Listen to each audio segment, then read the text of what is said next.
Welcome to the About Sex podcast. I'm your host, Angela Skirtu, and you can find me at www.therapistsinstlouis.com, and you can also find the podcast at www.aboutsexpodcast.com.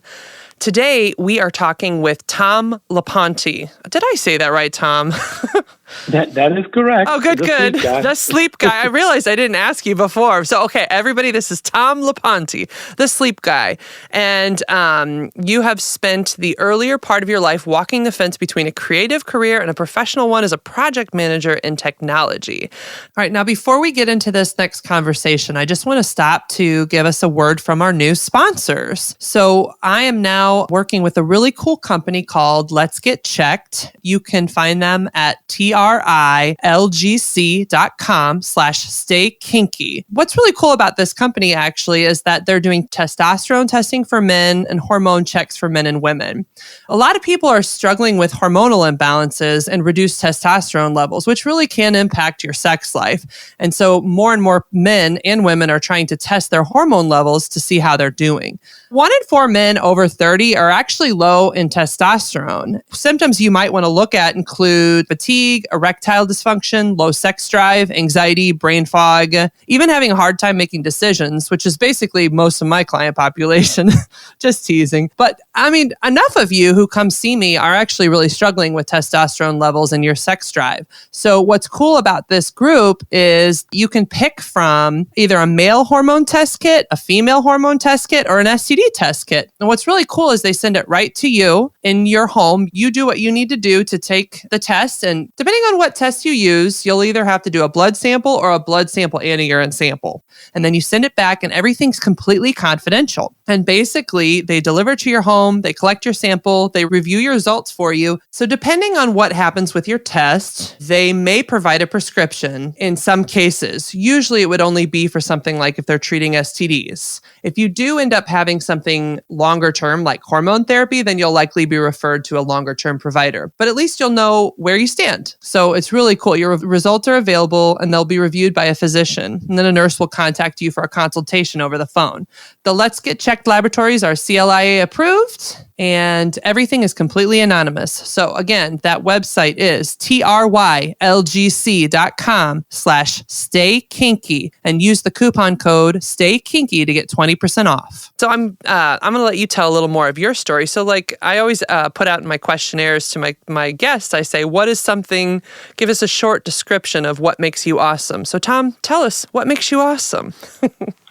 Well, I think it's the varied background. I've been one of the luckiest people, I would say, in my particular walk in life, in my life journey. I've been able to bridge across very different and varied disciplines. I started my life as a technologist, really dedicated to helping teams build and companies build these really productive teams, using agile methodology, using, Scrum and all these different methodologies to make sure that people were developing and producing. And I was very successful in that area, in that arena. Along the way, I was also writing on my spare time. And I got like a second career in screenwriting and got to do the whole kind of Hollywood thing for a little while. And so it was interesting to pivot and have those two lives kind of living side by side. And then I decided that, that particular life, although interesting, is a real different life than having one where you're, a little bit more conservative. That life tends to be very, very broad. And there's a lot of competition, and unless you're really living in that space and and okay with the ups and downs of the Hollywood lifestyle, it's not for everybody. Yeah, you're saying Hollywood is competitive. Interesting. Well, it's not only competitive; it is very. When you get there, it's not what you think it is. It's not all glitz and glamours. It's really a lot of internal politics, and those politics tend to be very weighing on you, especially when you go to the town. I was a person that was kind of, pulled with managers and with agents and all that stuff, pulled to move to LA. And when I got there, I was this guy who was really a technologist, a project manager, a person who works a conservative 9 to 5 kind of job, and they're expecting you to work at 10 in the morning and at 10 at night, but to be creative on like a switch, and they expect you to deliver on a very tight time frame where it doesn't really give you a space to breathe and space to be creative. And so I found that very frustrating. I could see why that would be frustrating. So tell us a little bit about like the sleep guy. You're calling yourself the sleep guy now. Like, what are you doing in the here and now? And like, how has that shifted from before? So after I did my journey out to LA and found that it wasn't really a good fit for me, I started pivoting back, and I came back to the East Coast. When I got back to the East Coast, my father was diagnosed with cancer. And unfortunately, at that time, I was at the same period diagnosed with sleep apnea. Oh. And so here were two separate conditions that were kind of conflating. They were kind of, I was having trouble breathing and sleeping at night, and I would go to see him, and he was getting progressively worse and not being able to get a good night's rest. Mm-hmm. And one of the things I noticed was that he was sitting up to sleep.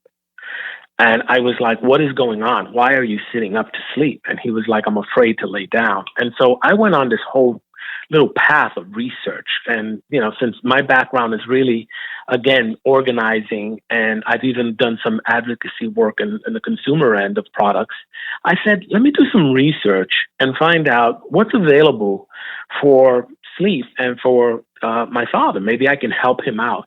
And at the same time, I'll find out a little bit about sleep for myself. So maybe I can get to a sleep doctor and go through some tests and figure out if there's something I can treat for my sleep apnea at the time. And so during that path, I started realizing how broad, how varied, and how confusing the sleep industry was. I was getting all kinds of different, and you know this from being a sleep coach and, a person involved in sleep as well, that there's a lot of stuff that you can do. You can go completely holistic, or you can go natural, or you can do a hybrid. And that created for me, a lot of confusion, because I didn't know how to help my dad. I couldn't. I tried everything. Tom, can I ask you something about him? You said he was scared to lay down. I'm really curious. Why was he afraid to sleep laying down? So it was found out later that he had prostate cancer that had metastasized and was growing in his thoracic. And as a result, it was pressuring on his lungs. Oh, so he couldn't breathe. So he couldn't breathe. But again, I didn't know what was causing his apprehension, because the doctor said he should be able to lay down and fall asleep, but he could not. He would just lose his air. And so during that period, I found the industry interesting. Not only did it pique my interest, because I said, here is something that I think no one's really talking to in terms of consumers. Like, I'm a regular consumer. How do I find out? How do I get from point A to point B? How do you finally get back to sleep for real? Yeah. And so what ended up happening is I did find a couple of things to help him sleep. We ended up getting him a special bed. I ended up, going through the whole, hospice, which was an experience in and of itself. I ended up getting sleep treatment. But the whole experience left me inspired. I said, there's definitely an opportunity here to bring what I know about Hollywood, to bring the storytelling, the narrative, the filmmaking aspects of this, and my project management work on getting things produced a particular way so that we can be more effective in messaging. And so I combined the two, and I came up with this concept of not only the Sleep Guy, but Deep Sleep Global, which would be a digital platform that encompasses a broad range of products and services and communication and community. And so that's what the Sleep Guy has been. It's the kind of phase zero of this longer, bigger term project that I'm on, and I'm still on that sleep journey. That's amazing. So really, you were confused by how sleep was being introduced, or the different modes or modalities to getting to sleep. Correct. And you just wanted to find a way to organize the information. And I'm sure project management helps a lot with that. It does. And I was really surprised initially, because I didn't know what was the appropriate way of launching a company about, again, being a consumer advocate, being an advocacy kind of company that offers information. Do I have to be an expert? So I went through a whole certification, became a certified sleep science coach, but more for I'm not going to start opening a practice and start being a person treating people, but I wanted to know as much as I could so that I can be informed about approaches. And so that was one piece of the puzzle, right? Do I need to be a particular type of brand? Mm-hmm. But then I said, let's take it all the way back to the simplest, the finite thing that people can easily digest and that is accessible to people. And that is just talking to people and listening to people. And I said, great, let me just put something together. And at the time, a friend of mine came up, and said to me, you're really like a sleep guy. And it was in conversation. It's kind of stuck. I said, that's pretty simple. And I started formatting the show in a way that it could be, first it started with just talking to one individual about their sleep issues and just listening to their story, right? I was undiagnosed. I was untreated. I went through all this stuff. And then I discovered that there was a path to getting some solutions. And I went to a psychiatrist or I went to a doctor. And then it evolved. And the more people I talked to, the more conditions kept coming up until the library of sleep disorders grew. Just my information has grown up to about 60 different types of sleep disorders. Wow. And the weirdest thing is that there are all these sub-disorders. There's like some primary ones that you're aware of, like narcolepsy, sleep apnea. But then there are all these sub-disorders, like exploding head syndrome. And so I decided, let's just make the entire series about these different disorders. And let's have people from all walks of life come, including sex and COVID, which you helped me out with, right? So really relationships and sleep and how, the pandemic is impacting sleep. So that was really helpful to a lot of listeners. Can I ask you do you think that there are more, like when you're thinking and learning about all these sleep disorders, do you think that there are more sleep problems that are due to stress or biology, or is it a mix from what you're seeing? From what I'm seeing, there's definitely a mix. And there's also a cultural phenomenon that's happening, a sleep crisis underneath all the other crises that we're dealing with. And so I think people, as they become more aware of the various disorders through communication with sleep coaches, through communication with researchers and the internet, of course, because everybody just searches everything, they're becoming more aware. And everything you read on the internet is exactly true.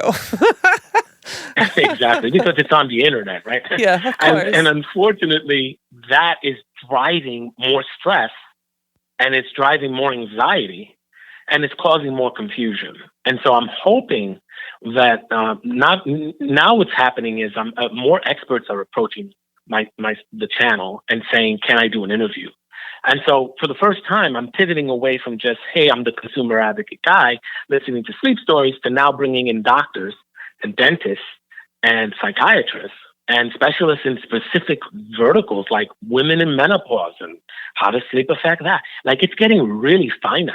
And it really, really siloed in its own way. Like each episode is becoming this compounded thing that I'm having to do multiple blocks of the same type of episode. Like sleep apnea, for instance, is supposed to be a 3-part series. It just, sleep apnea would be the journey of the story, right? A doctor that comes in and talks about it. And then the third part would be essentially the products and services that are available. Now I've had to add 2 additional, one on insurance and how to get a sleep study done, and one on dentistry. And so it's really interesting the way you start in one place and now you're all the way at another place where I'm talking now to sports doctors that are saying, hey, NFL athletes that suffer concussion syndrome have sleep issues. And, something like 60% of NFL players suffer from these concussive situations. And some of them, an increasing number, suffer from sleep apnea. And so it's so interesting that it's growing, evolving, and pivoting, and I'm just kind of riding along for the journey at this point. So at this, as I'm listening to you, I'm like, do you just think maybe then America is just filled with people who can't sleep or overstressed, overworked, very unhealthy, and about to die? That's a and joke, but it's weird, Angela. It's weird, Angela, but it's a global phenomenon. So I've been talking to people in Japan. I've been talking to doctors in India, and this is happening all over the place. Like doctors in Russia are telling me they're suffering from sleep disorders on a high scale. There are high suicide rates, and a lot of them are sleep deprived people in Japan. And so this is like, maybe it's because I decided long ago that I wasn't going to be the expert, that I would be the child in the room and just listen, and observe. That it's given me the opportunity to look across the different paradigms that exist in the sleep world, rather than just saying, I'm a sleep guy or I'm a sleep doctor and I treat apnea, which is what I'm seeing with a lot of people. Like they'll treat narcolepsy. And there's this split between doctors and MDs and people on the other side that are holistic and coaching. And there's a split where, coaches they don't diagnose and they don't treat specifically certain conditions. And then doctors don't talk about holistic approaches. They just talk about the hard medicine or the, devices that they're available. And so there's no bridge for the consumer that like, yeah, you may need a CPAP. Yeah, but lavender does help you in the room and in the environment. Maybe dark shades help you in the room and the environment. And having a routine around your sleep. I've researched some on these like routines and like even, reducing stress, learning to do mindfulness as opposed to like even exercise. It's interesting, but me and my partner were talking about our sleep, and he had a week of really rough sleep, and he had said that he knew he needed to go back to exercising because he had deeper sleep on nights when he would do really hard exercise. So like to your point, it's like, how do you look at the holistic, the body, how you're taking care of yourself, making sure you're healthy, but also using medical devices and medicines if needed to help people with these sleep issues. There's no middle ground, it sounds like, or not often a middle ground. Well, I think it's the same problem. I read an article with Rick Rubin, who is the founder of Def Jam Records years ago.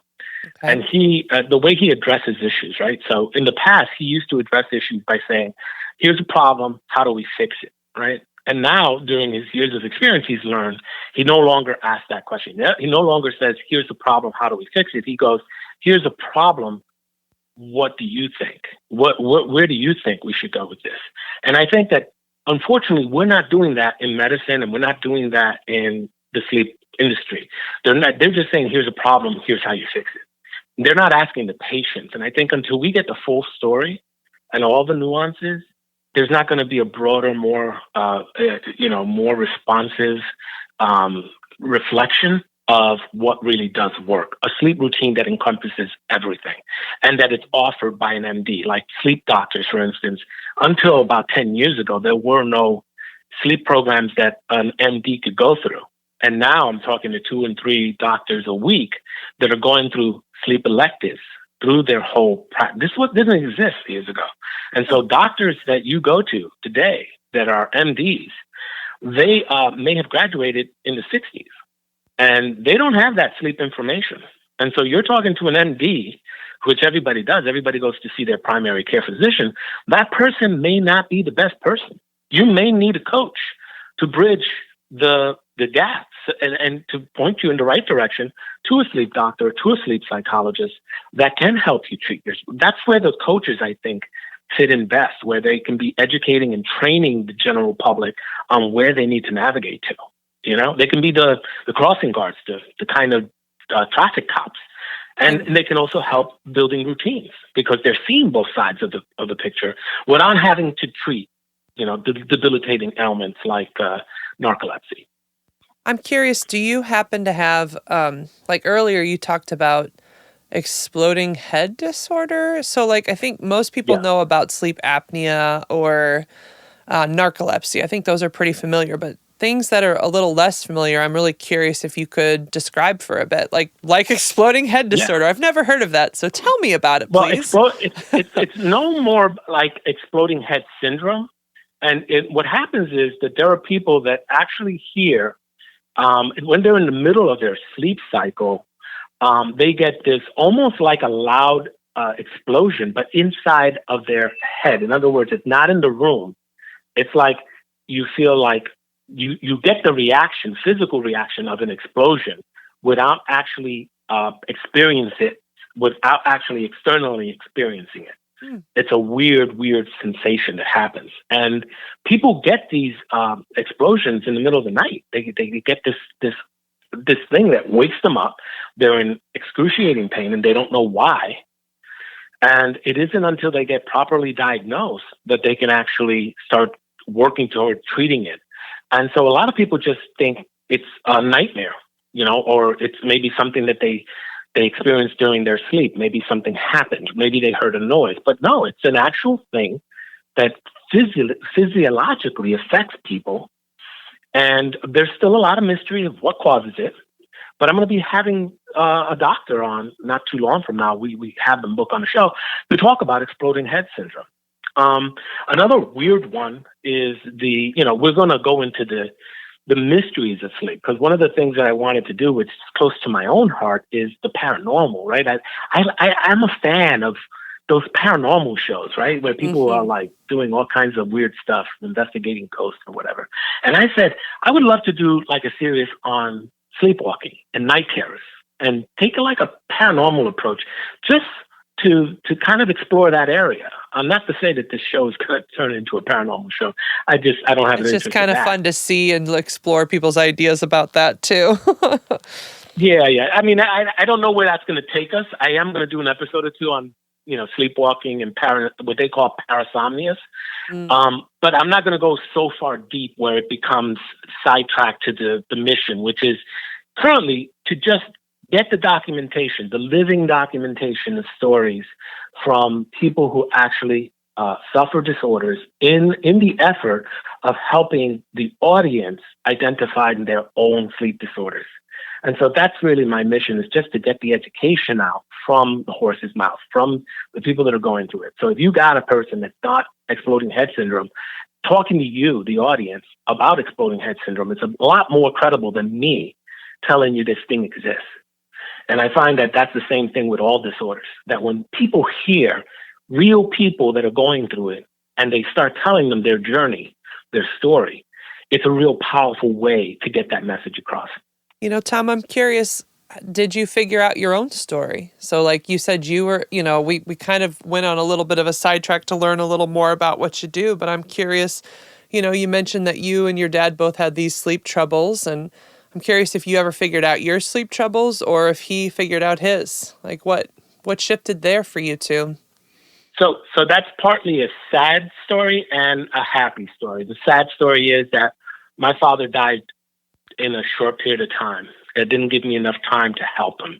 I was able to help his last day and get him some rest, but toward the end, it was too fast. It was a quickly collapsing thing. That did inspire me to say, I'm not going to let that happen to another person. I definitely want to be able to guide people in the future, or at least inform people in the future that there is a way to get rest even when you have a terminal illness. So that's one of my lifelong missions. Hopefully, I can find the answers that will help that. But for myself, my internal story is a continuing story. I just re-engaged with the sleep doctor. I'm going through another sleep study. And I'm going to, hopefully, if everything works out, treat the apnea with either a CPAP machine, or I'm going to do surgery, which is another option called Inspire, which is a product that acts much like a pacemaker. You put it on, they surgically implant it, and then it actually, the muscles in your actual throat are pushed forward so that you won't get that choking feeling and gasping for air. So I'm in the process of doing all of that for myself now. And the story is ongoing. It's still continuing. Gotcha. There are some people who don't have sleep apnea. So I am curious, you said that kind of choking feeling. Do you wake up kind of feeling like you can't breathe? What is it like to have sleep apnea, since you do suffer with it? Well, there's different degrees of sleep apnea. There are people that suffer from really high degree, which is just choking and waking up completely because they can't breathe. And there are others that have multiple episodes during the night. That's what I fall under, where you have periods where you're constantly waking.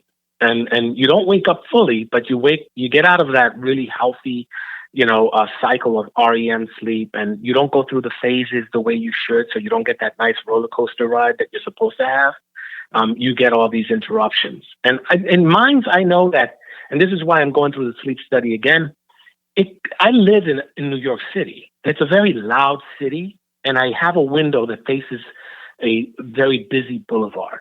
And so even knowing it's relatively quiet, I still get loud, whether it be ambulances, garbage trucks, or big 18-wheelers that go by in the middle of the night.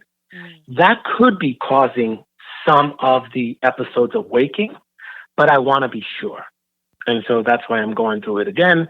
And hopefully, if I can treat it and I can get the effects, then I'm proof positive that this stuff is, a physical thing and not so much environment. But if I continue to have disruptions, then, and I've done everything in my room, just for those listeners that don't know, I have blackout shades, 2 levels. I have lavender and all these essential oils in my diffuser. I have sleep mask. I have apparatus that helps me sleep. Keeping my nostrils open at night. I do everything. I do meditation before sleep. For all this, I even wear earplugs. Right, so. I'm like a guinea pig for everything to try and get better sleep. You've definitely tried everything to see what works. Has anything really helped, or do you have some days that are better than others, or like what's it tend to look like? Some days are better than others, but there are products that, you can't go through, like I went through like 60 different earplugs to figure out what earplugs were actually good, because some people say, oh, you don't want earplugs that completely cut off the sound. But what I found was that there is a bridge. There is an area where if you cut off enough sound, you get deeper sleep. And so that range is around, because you have a range when you're looking at decibels, everything from 33 all the way up to 40 decibels. I have found that, 37, 38 is probably the sweet spot for me. Mm-hmm. Everybody has a different, I tend to be a light sleeper. And so that's also another complication. The fact that you're a light sleeper naturally means that you're more, likely to wake up. So that's one of the things that I'm always challenging. But I would say it's some days better than others. I'd be really curious to see how many people, like if I were to even ask all the people in this building how many of them struggle with sleep, I bet more of them would say yes than no. Because like even as I'm listening to you, I'm like, I struggle with sleep too. I've actually struggled to sleep since I hit my 30s, pretty much. Like I think, and it really got strong. It was about 3 years before I had my kid, but then as soon as I had her, then I became an even lighter sleep. So if I even hear her noise a little bit, or she kind of freaks out a little bit, then I'm like, so I became a lighter sleeper even more after she was born. She's 5 now, though. So like for me, it's good days and bad days. I take Benadryl most nights. And some nights I just accept that I'm not going to sleep as much and I stay up till 12. I was going to say about the Benadryl, just be very careful not to take it habitually, because although Benadryl, I know a lot of people that love Benadryl because it does the allergic effect of cutting off the histamine that makes you drowsy. Unfortunately, Benadryl does the opposite when it actually takes away from your REM sleep. And so you end up waking tired. And it's harder to fight that because you took a drug that cut off the histamine, which is your natural circadian rhythm for your wake cycle. And so, I just tell people, if you're going to take that, you can't stop people from going over the counter. There's a lot of like Z-Cool and things of that nature. Just don't make it a habit. Try. I tell people the best thing that I found for myself is melatonin spray, not melatonin actual pills, because the pills have the same effect as the Benadryl. And so they also make you groggy and they take you out of REM sleep. Same thing with alcohol. If you drink alcohol, it's going to affect your circadian rhythm and it's going to mess up your REM cycle as well. Well, there's other interesting things about the melatonin that people don't realize. So melatonin it's not a sleep pill, but it is meant to be like a vitamin that goes with your natural sleep cycle. Melatonin is something that the body naturally creates. And so when people use it as a sleep pill, they're using it like before they're trying to go to bed. But if they're trying to go to bed at 11, then they're actually retraining their melatonin system to kick on later. So like, and that's the problem. So like, and that's the problem. Yeah. Yeah. I tell people, don't use the pill. the spray that I often use, there are different types of melatonin sprays available. But any topical spray that you can spray in your mouth, any oral spray that you can spray in your mouth, you can actually control the dosage, and it's a lot more quicker acting. And so you don't have the digestive system involved. It actually gets to your sleep patterns much faster. And so it does help you get to sleep. If you're just trying to get to sleep, you take it. If you want to get to sleep at 11, you take it at 10. It'll knock you out by 11. But if you take the pill, because it's going through the digestive tract, it'll take till 2, till 1 to hit. And then now you're just messing up your entire sleep cycle. Well, and that's why when I had read about this, they said actually the better way to take melatonin is to have a set time at night and never to take it after 9, actually, because you're trying to train your sleep cycle to turn on earlier and to turn on more naturally again. But it's not necessarily a sleep pill. So when people do use it as a sleep pill, they essentially train themselves to have their melatonin cycle start later and later each time instead of, no, it's like every day, do it at 8. Yeah, and it's awful because if you think about this, midnight, every hour before midnight is 2 hours worth of sleep. Like if you were to go to sleep at 9, 10, 11, you're actually gaining 2 hours worth of sleep. If you go to sleep past midnight, you're actually cutting back hours of sleep. And so, I'm one to talk, right? Because I like to go to sleep pretty late. And I usually, I'm writing at 12 o'clock at night, which is horrible. I don't know. But I know better. And I know that if I can get to bed earlier, I'm going to wake up more refreshed. And I've proven that for myself more times than not. So remember, every time before midnight is giving you actually 2 hours additional of sleep in terms of the rest that the body accepts, that the body, how the body interprets it. Do you think people have gotten worse with their sleep over this pandemic, since everybody's afraid of everything and the world's falling apart? I asked you the same question. I think we both agree. Everything's gotten kind of worse. We're locked in our rooms.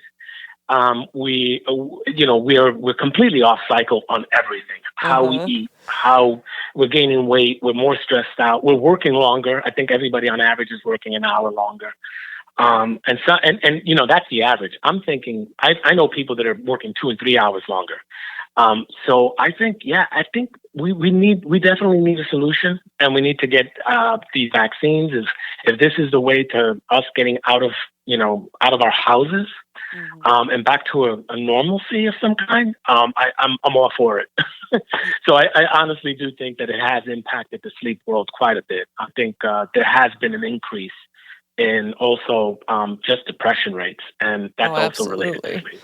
Yeah, no, I mean, if people are depressed, they struggle to sleep. If they struggle to sleep, they often struggle with depression because they go hand in hand. Healthy sleep promotes healthy happiness or quality of life, but it's like a vicious cycle. Once you're going down that rabbit hole, it's really hard. It's like, it's one of those chicken or the egg questions. It's like, which one is it? It's a combination of both. I'm also curious if you talk to people about, so I've been laughing a little bit with my sister about this, but we both noticed that sex, since I'm a sex therapist too, sex seems to wake women up and put men to sleep. And I'm curious if you've seen a trend there or not, or if you even ask people, since you're asking a lot of questions around sex, or not sex, sleep. Yeah, well, I was happy to have you on the episode talking about just sex and sleep and the pandemic.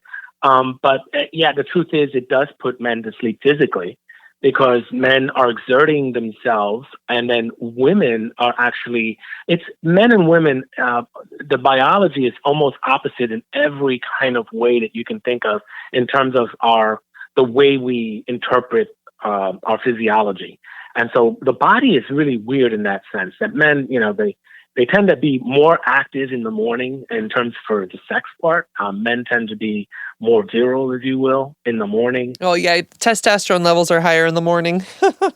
Yeah, and so that is true for not just me, but I think every guy that I talk to, and women are not at their peak in the morning. I think that they're more at their peak in the evening. And so we're always out of sync. I think men and women are always out of sync.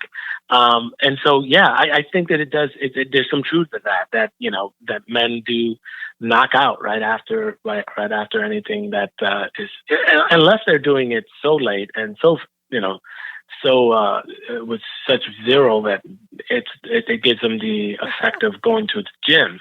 That can happen as well, I would I assume. But don't know. no I tell research you, on it that. doesn't matter what time. If I have sex, then I am awake, and like I always try to do it before dinner or in the afternoon for that reason. Because if I have Hmm. sex earlier in the day, then I'll be awake for the evening. It's like having your afternoon coffee, and then I can actually go to bed at night. But if it happens at 9 or 10 right before bed, I'm awake, and I'm like, all right, I guess I'm going downstairs to watch TV for a bit. And he's like knocked Wow, out. But that my is sister incredible. sent me a Well, I text who mean, said the same thing. She was like, "Why does sex wake us up? I don't like it." yeah, I mean, it does. But for men, it's not the case. I mean, for men, if I tend to be, again, I tend to be more active in the morning. But if I do have an evening where I'm having sex, then yeah, it does it knocks me out. It's like a glass of milk for me. It's like, all right, well, that's fine. I was just curious. All right, so there's one question on here that you put that I really was interested in asking because I have your questions kind of in front of me, but I was liking the storyline. So you have on here, what are your two most significant regrets in life? And I just thought that was a really cool question. So, what are they, Yeah. Tom? Well, I mean, the two biggest regrets I have in life is the way that I look at time, right? Initially, when you're younger, everything seems like there's so much time to get everything done. And so what you do is you procrastinate more because you're saying, yeah, I can basically do whatever I want. I've got all the time in the world to accomplish it, right? And so one of my biggest regrets is that, I did not value time when I was younger in a way that I could do more while I'm here to better the world, to better humanity, than to not spend so much time procrastinating on things like, I don't know, video games or whatever it is that you were doing when you were younger. Although it's important, but I do regret not valuing time more or understanding time more. And another thing I regret is that I really want to be able to communicate more effectively. And so I think that one of the things that I've learned during time, reading, for instance, Warren Buffett and people that have been in the financial field, the Elon Musk of the world, is how they never stop learning. So one of the rules for Warren Buffett is never go to sleep without learning something new. And I regret that I never used to do that. Like I would wake up and I would live my life, especially as a project manager. It was all like a drone kind of mentality. You knew the work, you were educated in the work. So it was almost autopilot. You did it. You knew what the timelines were, what you needed to do, what the mile markers were. And everything was basically autopilot. And so my biggest regret there is understanding how communication is super powerful and the learning of things. And so now I don't go to sleep without learning something new. That's probably what's keeping you up at night. No, I'm just kidding. No, I'm only teasing. Yeah, I mean, if I get through a day and I don't accomplish my task, then yeah, it can keep me up at night. Because it's exciting to learn new things. Doesn't it put you in a buzz? Anytime I learn new things, it's like I go into a Matrix buzz mindset. I love it. Oh man, I could just like sit on it for hours. Yeah, well, what I try to do is I try to do all my learning, whatever it is that I try to strategize my learning. Like it can be as simple as learning how to sew differently, right? It can be as complex as learning a new software program, right? Or a process. And so what I try to do is I try to schedule the learning and say, I got to read this book because I want to learn how to communicate better. I want to learn whatever it is. I want to read this article and spend 20 minutes reading this article because I want to learn something new about sleep. Whatever it is, it can be small. It doesn't have to be great. Like you don't have to change the world by doing great big things, right? You can change the world by doing things consistently and experimenting and finding and learning and asking the right questions. And so I think that's the key, to that learning that Warren Buffett was talking about. That's really cool, Tom. Hey, we're towards the end of the episode for now, so I guess I would like to know, how do people find you, and just final thoughts you want people to know about you before we end today. Well, if you have a sleep disorder, if you have a sleep story, and you want to share that in a very safe environment, I welcome your entire audience to seek me out. They can go to deepsleepglobal.com. On there, you'll find out a little bit about myself and the show. I have a YouTube and podcast that go out weekly. I do ask that you kind of give me a little bit of background. So if you do want to send me an email, you can reach me at deepsleepglobal@gmail.com, and you could just put in the subject line sleep issue and whatever that sleep issue is. And that way I can get an opportunity to get to know your audience members as well. And the Sleep Guy, tune in weekly. Make sure you subscribe, like, and follow. Well, thank you so much, Tom. And this has been Angela Skirtu with the About Sex podcast. You can find me at www.aboutsexpodcast or www.therapistintstlouis.com. Thank you all for joining me. Thank you, Tom, for joining me in this interview. And stay kinky, St. Louis. Thank you. Bye-bye.